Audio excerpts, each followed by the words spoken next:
Shalom, selamat pagi Bapak Ibu Saudara sekalian. Sebelum kita dengar renungan Manarema, kita akan sama-sama berdoa.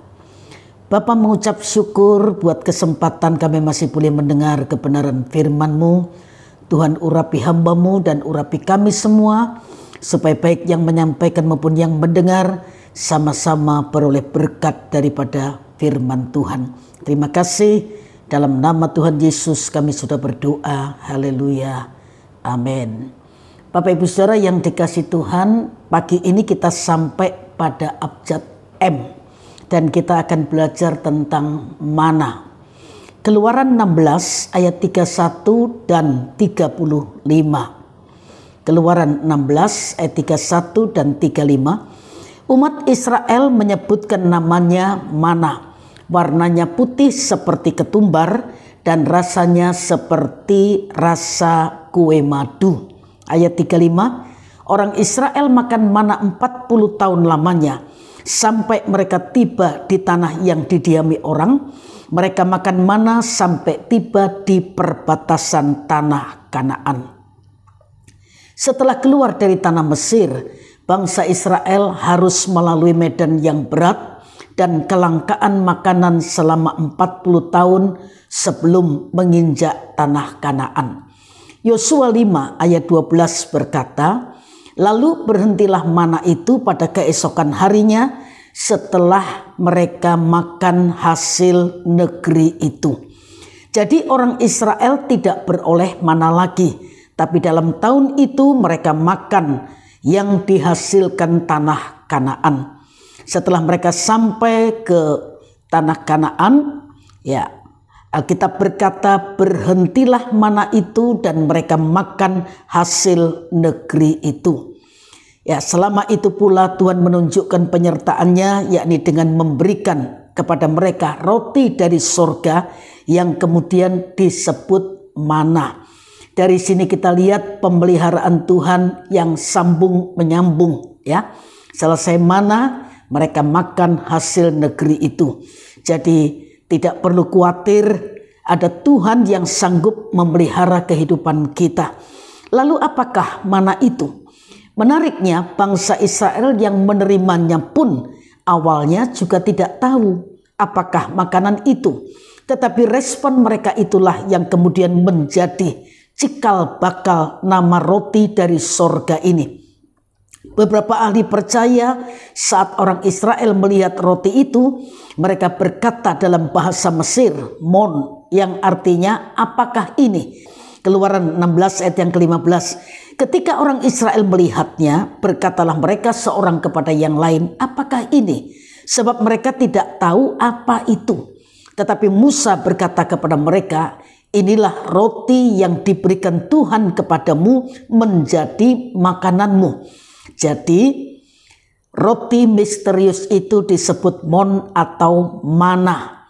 Alkitab sama sekali tidak menjelaskan komposisinya, tetapi dari Keluaran 16 ayat 31 menjelaskan bahwa roti ini berwarna putih seperti ketumbar dan rasanya seperti kue madu.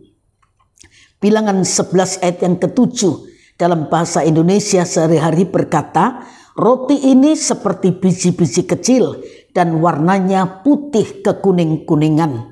Ya, terjemahan Alkitab yang biasa dikatakan, adapun mana itu seperti ketumbar dan kelihatannya seperti damar bedola.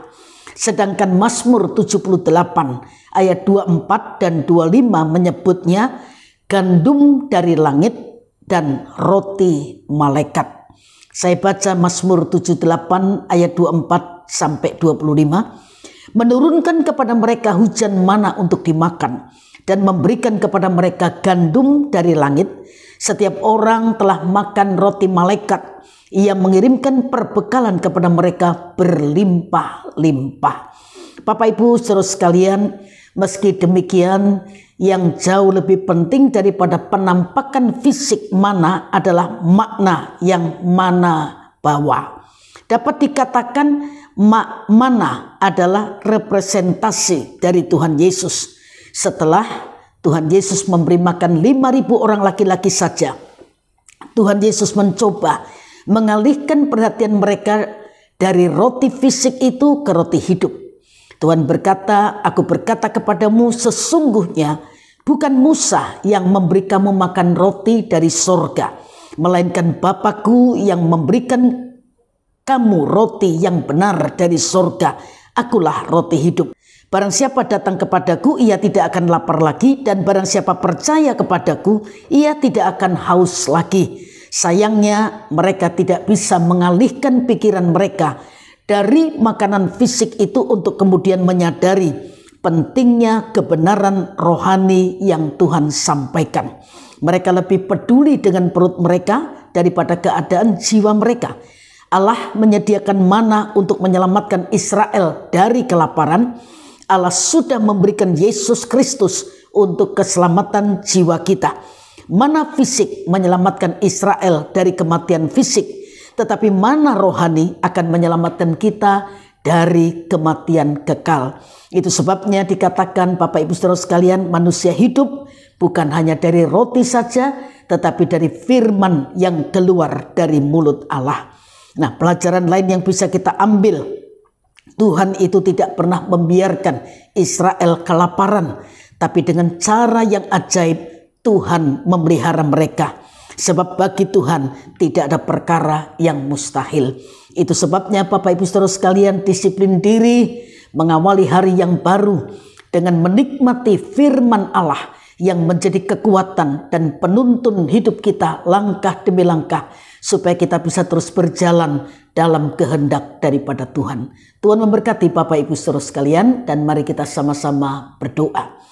Bapa, bersyukur buat kebenaran firman-Mu yang mengingatkan kami bahwa kami hidup bukan hanya dari roti jasmani saja, tapi firman Allah yang memberi kami kekuatan untuk menjalani kehidupan yang penuh tantangan ini. Meteraikan firman-Mu dan berkati semua yang sudah mendengar kebenaran ini. Tuhan memeteraikan, Tuhan memberkati, biar roti firman Allah ini menjadi hidup dalam kehidupan kami.